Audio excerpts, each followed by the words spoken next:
the towering inferno, Sebastian Fundora. Make sure y'all stay on point with The Puncher's Point.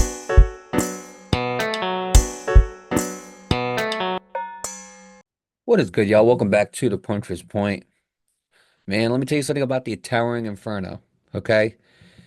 I said he needed to come into this fight and he needed to have a dominant win, and that's exactly what happened.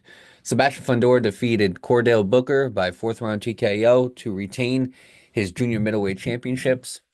Now, overall, let's talk about this fight real quick. First of all, congratulations to Sebastian Fundora on an incredible win. As far as Cordale Booker made it an exciting fight. I want Cordale Booker to keep his head up. Obviously, you got to go back to the drawing board, but overall, Cordale Booker had some moments in this fight, and there were times where Cordale Booker made it an exciting fight. He didn't back away from Fundora. I know he was moving around the ring a lot, but he didn't back away from Fundora. He didn't shy away. There were moments where he gave Fundora a fight, and I got to give him respect for that, honestly. So to Cordale Booker, just keep your head up. Obviously, it's a tough loss, but hopefully you bounce back. But regardless, let's talk about this fight and let's grade it. Sebastian Fundora, now 22-1 with 14 knockouts. And overall, we're going to talk about the strategy. We're going to start off with that first. Now, the overall strategy for both fighters. When I was talking about the prediction, I was analyzing this fight. I thought that the number one tool, if Sebastian Fundora was going to win this fight, was the jab. And the jab was the uncertainty because besides the Tim Tszyu fight, there were a lot of fights where Sebastian Fundora was not using that jab properly. This fight right here is the most efficient I have seen Sebastian Fundora use that jab. One of my tools was he needed to control the range using the jab. And that's exactly what Sebastian Fundora did. What I liked about Sebastian Fundora is he constantly threw that jab. Whether it hit or miss, he constantly threw that jab. And I felt like in this fight against somebody who moves around a lot like Chordale Booker, against somebody who likes to find the inside like Chordale Booker, the jab was going to be the number one tool. And I believe Sebastian Fundora used it very, very well. The second tool I had for Sebastian Fundora was take away his left hand. Now, he didn't quite do that. There was a moment in this fight where Chordale Booker did hit him with a good left hand, especially in the second round. So overall, I feel like he could have did a better job with that. And then last but not least, land the left uppercut when he comes in, when he's coming forward. And I think that uppercut was landing very cleanly, especially the third and fourth round. When that uppercut started landing, Sebastian Fundora, you could just see that it was very overwhelming for Chordale Booker. That uppercut was, I mean, it was devastating when it would land, and especially the hooks as well. But the uppercut specifically, the uppercut was doing some damage to Chordale Booker. Now, obviously, Fundora in this fight, there were some elbows that I wish he didn't throw. It's not like he full whaled his elbow into Chordale Booker, but there were times where I feel like he was kind of rubbing his elbow on Chordale Booker a little bit. And I wish I didn't see that as much, honestly. But overall, what I did like about Sebastian Fundora, he was able to use that uppercut efficiently, and he kind of started incorporating it into the third round. And overall, that jab was amazing as well. And then last but not least, his high volume. Sebastian Fundora, look, it's hard to beat a guy when he's constantly throwing punches at you. I mean, Sebastian Fundora was throwing over 50 punches around, and it's insane to think about because Sebastian Fundora, I've always said that he's had a great high volume. And that was something I didn't stress enough in the prediction episode, but it is definitely one of his biggest tools. Sebastian Fundora has high volume punching, and in this fight, I think this is the most high volume that Sebastian Fundora has been in a very, very long time. So I think that also has to do with it. Now, as far as Chordale Booker, how did he lose this fight? Well, one of the things that I said for Chordale Booker was to use his feints to kind of start shifting Fundora a little bit. And there were moments where he did use his feints, and the feints were very, very effective. And especially when Chordale Booker would get into the inside, he had a lot of success, and he was kind of teeing off a little bit. There were a lot of times where he was landing some 4 or 5 punch combinations when he was going to the inside, especially even attacking the body. That was another thing. That was another key that I had for Chordale Booker winning this fight. Use his footwork to confuse him. Now, he did do that. However, I will be the first one to say that I was wrong.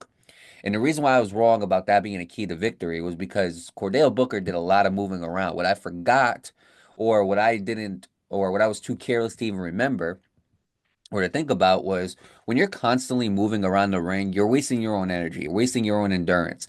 And Cordale Booker was doing that. In my opinion, Cordale Booker was tired by the third round. And that's because he kept on moving around. Because Sebastian Fundora's punch output was so high, and because he was throwing so many punches, Cordale Booker was moving around a little. I would have liked to see Cordale Booker stay in the pocket and use his defense because, in my opinion, that's when I think Cordale Booker's defense was the best, is when he's able to stand still and he's able to bob and weave and slip and move out the way, and he's not moving around the ring as much. But because he moved around the ring a lot, I believe it also wasted his stamina.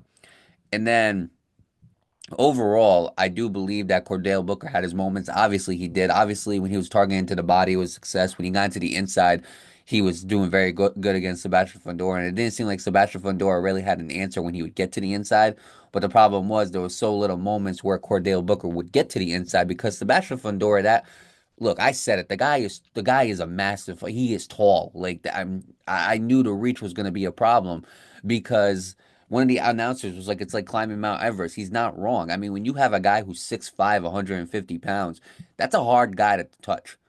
That's a hard guy's. That's a hard chin to touch right there because he's so tall. So Cordale Booker had to work extra hard to try to land some decent punches on Sebastian Fundora. But Sebastian Fundora was ready. The high output, the jab controlling the range, and last but not least, the uppercut. I believe those are the three keys for Sebastian Fundora winning this fight. So now, if you ask me what the grade was, the overall grade of both fighters when you combine it on a scale of 1 to 10, in my opinion, I would have to give the strategy for both of these guys. I'm not gonna lie to you. I would give the strategy a good. I'd give it a good 7.5 in my opinion. I think both of them came in with a good strategy. I just feel like Sebastian Fundora's strategy was a lot better, and if I gave Sebastian Fundora like an 8, I think Cordale Booker deserves a 7. He didn't have a bad game plan.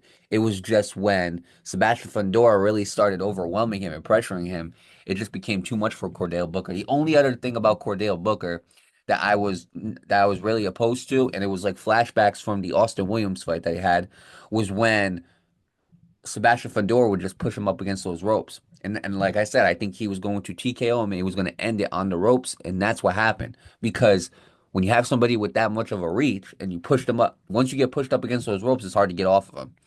Obviously, there was the knockdown before he got TKO'd, but overall, besides that, I thought Cordell Booker had a decent game plan. I just thought Sebastian Fundora's game plan was a lot better, and I believe that his pressure was definitely a big part of this fight and the reason why he won. So, strategy, I'm gonna give it a 7.5.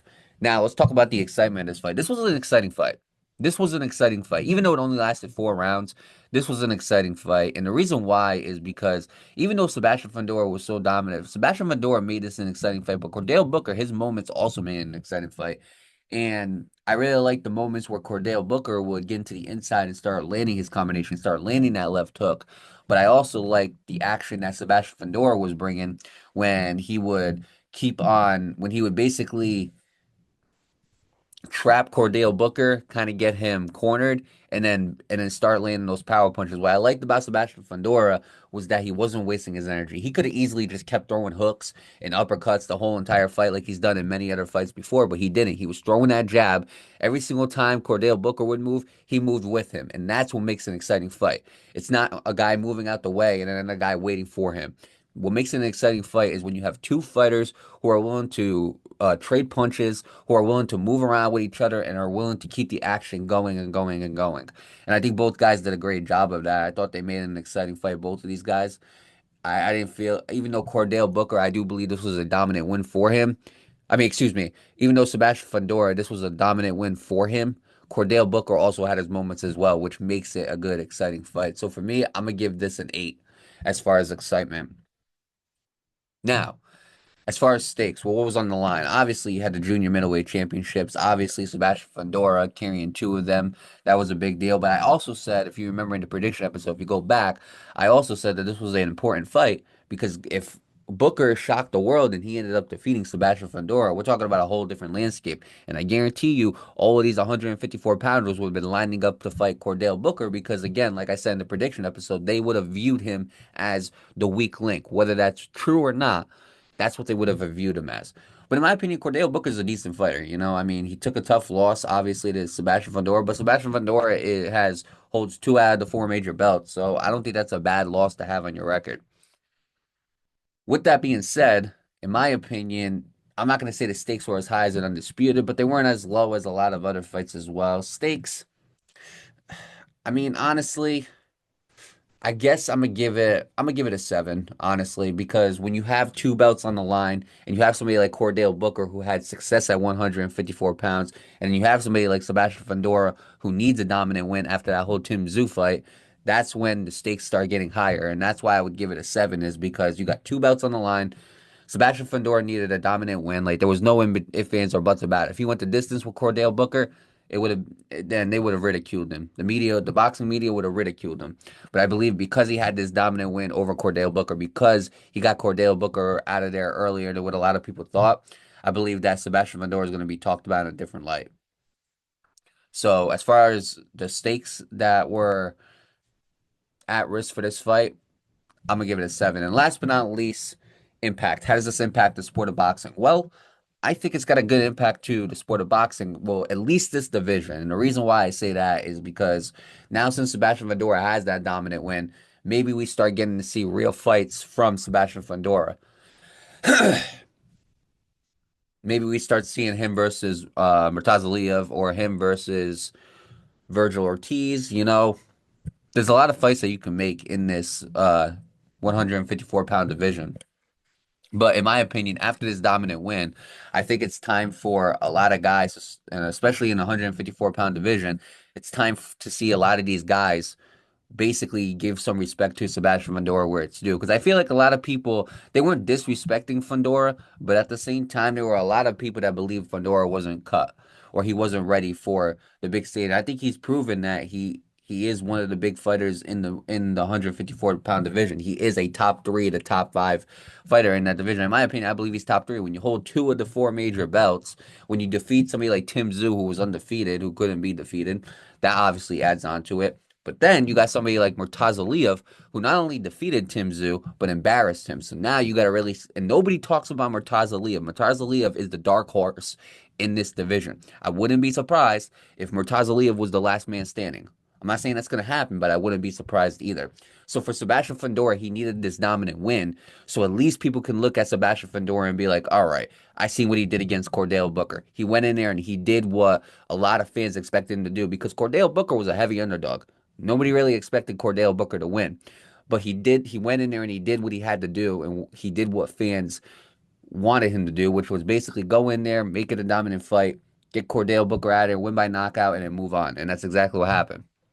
So, as far as impact, I do believe that this gives Sebastian Fundora a lot more respect in that division. I believe respect, especially in this division, equals fights. And I think that's what we're going to start seeing from Sebastian Fundora soon. So, in my opinion, as far as impact, I'm going to give that a 7 as well.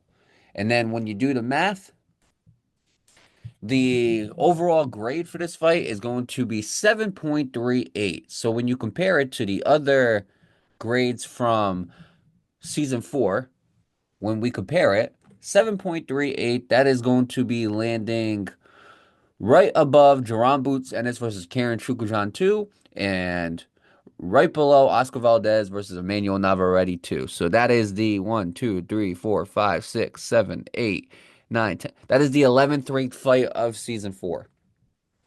So overall, it's in the middle of the pack, and I think that's where it belongs, honestly. Again, an exciting fight.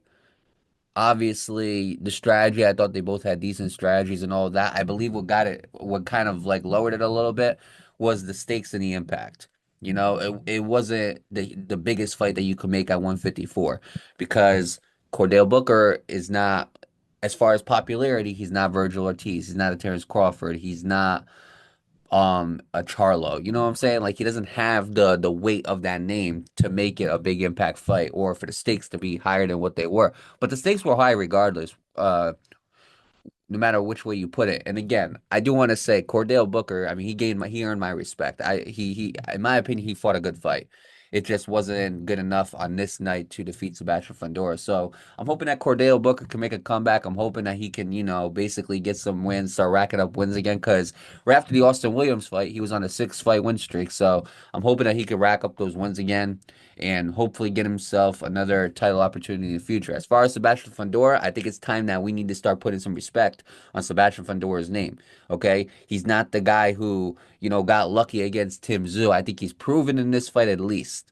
I think he's proven in this fight at least that he can be a threat in this division. It's not just about his height or his reach. He can be a threat in this division. And I believe that a lot of these 154-pound fighters need to start treating him like a threat. Everybody keeps on talking about Terence Crawford and Virgil Ortiz. Nobody talks about Murtaza Aliyev. Nobody talks about Sebastian Fundora. Everybody was even talking about Madrimov before they had the fight with Ortiz. But there's guys in this division that I think a lot of people are going to have to keep their eyes on. And one of those guys is Sebastian Fundora. And obviously, time will only tell what's next for Sebastian Fundora. I hope we get to see him versus Terence Crawford pretty soon, so we can at least get 3 belts together, and then he can have an undisputed. Whoever wins can have an undisputed with Murtaza Aliyev. Maybe one of them decides to go after Murtaza Aliyev first, and then we get an undisputed. Either way, I would like to see an undisputed champion at 154 pounds. Um, and who knows where Charlo fits in the middle of that as well. Obviously, I don't know what's going on with Charlo right now. I don't know if there. Last time I checked, there were some issues with one of the Charlos. I believe Jamal had issues. I believe Jamel did as well. But overall, I hope that they can, resolve those issues. I hope that they can learn from whatever mistakes that they made, and I hope that they can come back because I do believe the boxing world is a lot more entertaining when the Charlos are in it. So I really do hope that Jamel comes back. It's been a minute since we've seen Jamel Charlo fight, obviously since the Canelo fight, but hey, let's not forget about him. He's in the mix as well. So I'm really interested to see what's next for Sebastian Fundora, and I'm really interested to see, what's the move and how is Sebastian Fundora gonna build his legacy. That's what I'm interested in. We're gonna have to wait and see. Overall, 7.38 will be the final overall grade of this fight, and again, the last thoughts are congratulations to Sebastian Fundora. As far as Chordale Booker, keep your head high. And I hope that, Chordale Booker can make a run, get himself another championship shot in the future. And as far as Sebastian Fundora, it's time that we put some respect on his name. So with that being said, what are y'all doing? Make sure y'all continue to tune into the Puncher's Point, the social medias, the podcast, the YouTube, wherever you can find the Puncher's Point. That's where we need you tuning in. So just make sure y'all continue to tune into the Puncher's Point. We're gonna keep on dropping content every single day. Still got the magazine that needs to come out. Obviously, that's gonna come out. I've been a little bit busy, so hopefully that comes out pretty soon. This episode isn't gonna be a part of that magazine. It's gonna be part of the next one. But regardless, just make sure y'all continue to tune into the Puncher's Point. We got a George Foreman tribute episode. May Big George Foreman rest in peace. So make sure y'all definitely go check that out as well. In tribute in honor of him. And overall, go back and look at the prediction episode for Fundora versus Booker. Let me know how I did. Honestly, I'd love to hear your feedback in the comments. So with that being said, make sure y'all stay on point with the Puncher's Point.